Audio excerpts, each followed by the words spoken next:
والذي نفس محمد بيده په هغه ذات باندې زما قسم وي چې په چا قبضه او قدرت کې د محمد صلی الله علیه وسلم ولا ساده لخلوف فم الصائم د روزادار د خلی ولا بدبوئی اطيب عند الله من ريح المسك الله تعالی په نس باندې د مشک د خوشبوئی نه هغه زیاته خستار د مشک د خوشبوئی نه زیاته پاکیزه ده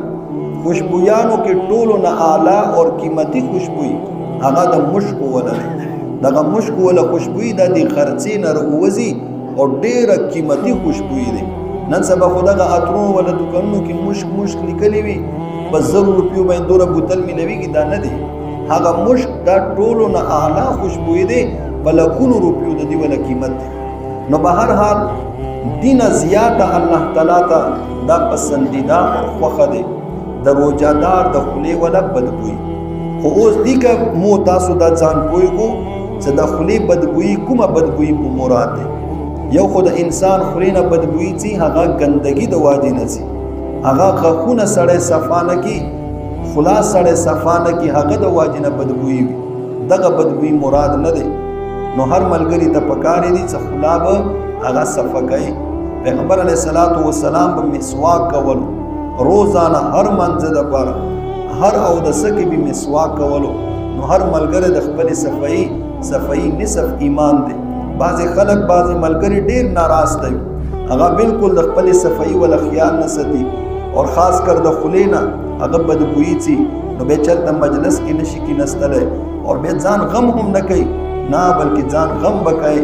ځان بد دسي جوړه چې بل سړی تعالی نفرت ونه کی نو به هر حال دینه د خلی هغه بدبوئی نه دی مراد چې هغه د خلی ګندګي د واجی نه راوځي بلکې دینه هغه بدبوئی مراد دی چې کله سړی وږي وي په خېټه باندې او دغه معده خالی وي بیا دغه معده خلیوالي د واجی نه په خلی باندې یو قسم بدبوئی راوځي او هغه بدبوئی نه د په مسواک باندې ختم کیږي او نه دغه بدبوئی په ټوټ برش باندې ختم کیږي او نه د په بل څه باندې ختم کیږي دا د معده ولا بدبوئی دی نو پیغمبر علیه الصلاۃ والسلام فرمایي چې دغه بدبوئی د روزادار د خلینه کمر وزي د معده ولا د الله تعالی په نس باندې د مشک د خوشبوئی نه زیاته ده اوس دغه مشک خوشبوئی نه زیاته ده محدثین حضرات دی ولا دوا مطلبونه بیانوي یو خدا دی چې روزادار ته د روزي ولا ځان ته اجر او ثواب ملويږي چې هغه تاسو ته مخکې بیان شو ولای زبدي ولا اجر خپل ورکو اور هغه به څومره وي الله ته پته دي فرشتو ته هم پته نشته اور بل دا چې دا خو د روزي ځان ته اجر خو بیا دغه روزا عمل الله تعالی ته دومره محبوب دی